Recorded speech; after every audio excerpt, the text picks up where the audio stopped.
Adam itu sering menjadi sebuah simbol. Nama seorang nabi yang disebut Nabi Adam.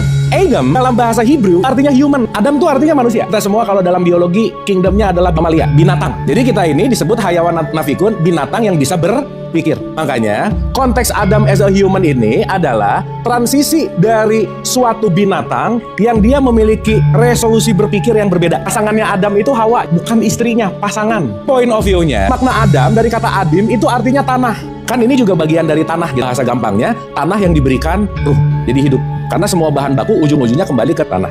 Jadi, Adam adalah kesadaran ketika aku ada. Istilah gampangnya, Adam itu adalah hewan yang cerdas. Makanya, dikasih pasangan namanya Hawa, Hawa ini disebut nafs. Nafs itu pikiran, perasaan, emosi.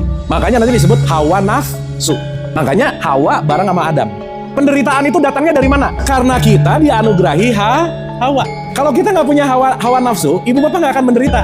Tapi nggak beda jauh sama pohon dan binatang. Sebelum Adam diberikan Hawa, manusia tidak mengenal konsep masa depan dan masa lalu. Maka Hawa ini adalah psychological kita, dan Hawa ini adalah sang kecerdasan, sang kesadaran yang diberikan jiwa, sehingga kita punya pikiran, perasaan, emosi, sehingga kita punya memori. Yang bahaya dari Hawa, dari jiwa, itu yang disebut waktu psikologis. Contoh, ibu bapak pernah nggak ada mindset, semoga nanti hidupnya lebih baik? Nanti itu kapan? Atau kejadiannya udah lama lewat, kejadiannya 10 tahun yang lalu, tapi nangisnya detik ini. Nah, salah satu paradoksikal kita dikasih Hawa, kita bisa main ke masa lalu, ke masa depan, sehingga kita melupakan saat ini. Makanya muncullah keinginan. Penderitaan terjadi karena kita kabur dari sekarang. Titik. Nah, karena di sekarang, di titik ini, di titik now, itu adalah ruang bebas penderitaan. Saat kita ada di masa lalu, dan saat kita ada di masa depan, dua-duanya zona mati.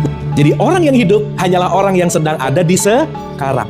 The true happiness itu hanya terjadi di sini sekarang saat ini. Jadi masalah ada kalau dipikirin. Inilah pembelajaran ketika Dam, jangan akan buah huldi. Ada kata jangan berarti punya keinginan nggak? Iblis masuk nggak? Dam, buah huldi ya. Ini nanti begini, nanti. Jadi iblis menjual masa depan nggak? Makanya itu pasti janji-janji setan gitu, janji-janji surga gitu. Itu yang disebut yuwas bisufi sudur rinas.